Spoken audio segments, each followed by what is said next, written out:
Hello, नमस्ते, कैसे हैं आप सब? मायावी बुक की कहानियों में आप लोगों का स्वागत है। तो आप लोगों को पता ही है मायावी बुक की जो भी कहानियाँ हैं, ये मेरी किताबों से पढ़ी हुई काल्पनिक कहानियाँ हैं, इसका वास्तव से कोई लेना-देना नहीं है। जो भी मैं सुनती हूँ, जो भी मैं पढ़ती हूँ, उसको एक नया रूप लेके आप लोगों के सामने प्रस्तुत करने की कोशिश करती हूँ।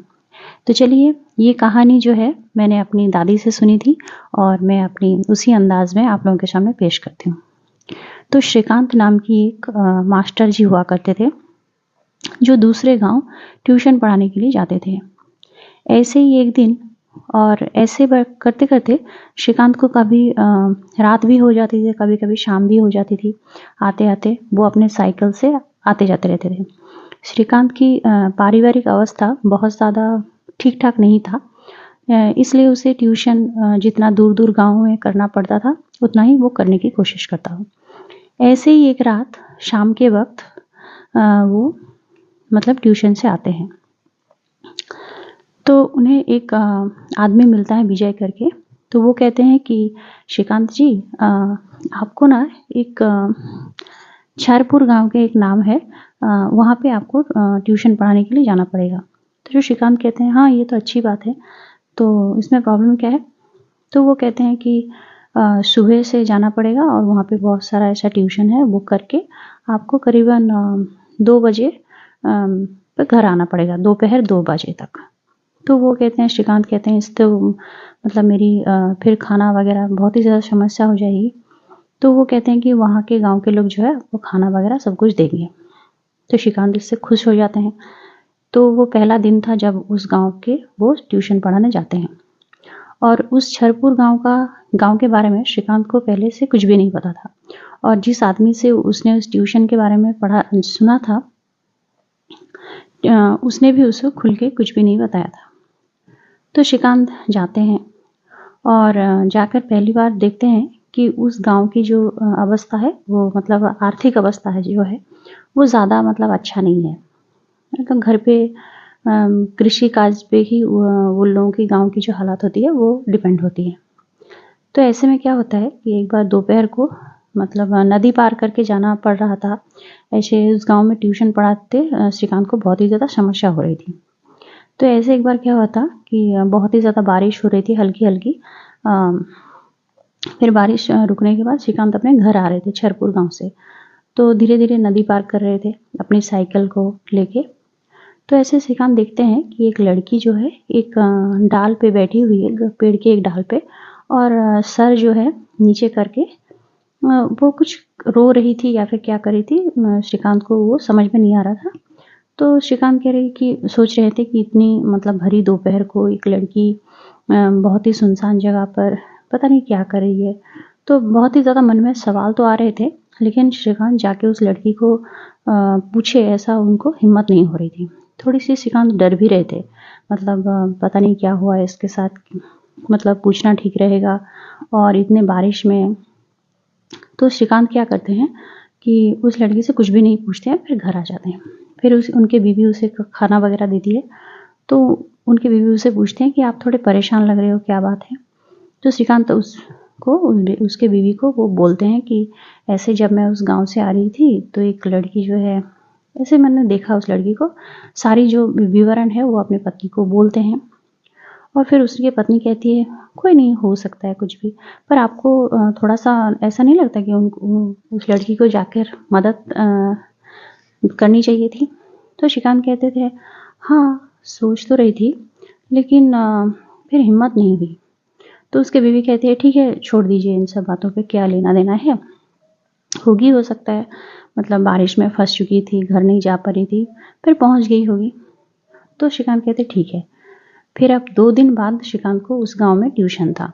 तो श्रीकांत ने मतलब आके सपना देखता है कि वो लड़की जो है सर को ऐसे नीचे करके पूछ रही है, मास्टर जी आपने मेरी मदद नहीं की। तो श्रीकांत चौंक के उठ जाते हैं। फिर अपनी बीवी से वो कहते हैं कि मैंने उस लड़की को फिर से सपने में देखा और उसका फेस जो है वो नहीं देखा, लेकिन वो मुझे कह रहे हैं कि आपने मेरी मदद नहीं की। तो अब इस बार श्रीकांत और उनके बीवी थोड़े इस मामले पे डर गए थे कि कुछ अलग ही चीज़ें उन लोगों के साथ हो रही थी। फिर भी उनके बीवी ने कहा कि छोड़ दीजिए, ज़्यादा गौर मत कीजिए। हो सकता है आपका उस दिन जाकर थोड़ा-सा इफ़ेक्ट हुआ होगा उस चीज़ का कि आपने मदद नहीं की, तो इसीलिए सपना वगैरह आया होगा।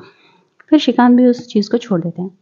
फिर जब 2 दिन बाद वो ट्यूशन जाते हैं, तो एक वैसी लड़की उसके मतलब बैच में वो देख पाती है। तो श्रीकांत जी उसको जाके कहती है कि तुम उस दिन क्या वहाँ पे बारिश में भीग रही थी? तो वो लड़की कह रही है नहीं तो सर, मैं नहीं थी, मैं तो घर से बाहर कभी जाती भी नहीं हूँ। फिर श्रीकांत देखते हैं कि उसकी जैसे और एक लड़की है। तो श्रीकांत देखते हैं कि उनके पास जो जो भी मतलब ट्यूशन करने वाली आधा लड़की आधा लड़के आए हुए हैं, उनमें से कुछ-कुछ लड़कियाँ बिल्कुल उस लड़की की तरह दिख रही थी। मतलब तो ऐसे तो श्रीकांत को ये चीज़ थोड़ा अजीब लगा कि हाँ, हो सकता है सिमिलर कुछ होगा। मतलब करीबन 7-8 लड़कियाँ बिल्कुल उस लड़की की तरह मतलब बाल वगैरह, हालाँकि श्रीकांत ने उस लड़की का फेस नहीं देखा था, तो उस लड़की की तरह देख रही थी। तो फिर से श्रीकांत और एक दिन जाते हैं, ट्यूशन से आते हैं और इस बार मतलब बारिश वगैरह नहीं हो रही थी, तो श्रीकांत नदी पार करके आते हैं, तो देखते हैं कि वो जो लड़की है वहाँ पे नहीं है। तो श्रीकांत को थोड़ा-सा सुकून आया कि चलो मतलब इसी डाल पे वो लड़की बैठी हुई थी, आज वो नहीं है। तो कुछ लड़की खेल रही होगी और अपनी सहेलियों से झगड़ा वगैरह हुआ होगा, ऐसा अलग-अलग चीज़ें वो सोच रही है और फिर घर चले आते हैं। फिर क्या होता है कि जो श्रीकांत फिर से उस गाँव में जब ट्यूशन जा रहे थे, तो जिस आदमी ने उस गाँव में ट्यूशन लगाया था, वो आदमी को श्रीकांत जी मिलते हैं। अरे विजय जी, आप यहाँ पे हैं? तो श्रीकांत कहते हैं, हाँ, मैं तो ट्यूशन के लिए जा रही थी। तो श्रीकांत ने ना वो जो दास्तान देखी थी उस लड़की को, वो विजय को बोलते हैं कि ऐसे-ऐसे मैं एक बार बारिश में आ रही थी और एक बार ढाल पे एक लड़की देखी और मैं उसकी मदद के लिए पूछने जाना चाहिए था शायद मुझे, पर मैं नहीं गया और फिर ऐसा-ऐसा उसके साथ जो भी हुआ, श्रीकांत ने वो सब चीज़ विजय को बोला। तो विजय ने बहुत चौंक करके उसकी तरफ देख रहा था, उसका चेहरे पे बहुत ज़्यादा डर था। तो श्रीकांत जी ने कहा, क्या बात है, आप बहुत ज़्यादा डरे हुए हो, आप कुछ बोलते क्यों नहीं हो? तो विजय कहती है, मुझे आपको बता देना चाहिए था, वरना आप शायद उस गाँव में ट्यूशन नहीं जाती और उस गाँव का जो अवस्था है वो अच्छा नहीं होता, लेकिन आपको मुझे सतर्क कर देना चाहिए था, ये मुझसे गलती हो गई। तो श्रीकांत कहता है, क्या बात है विजय जी, खुल के बताइए ना।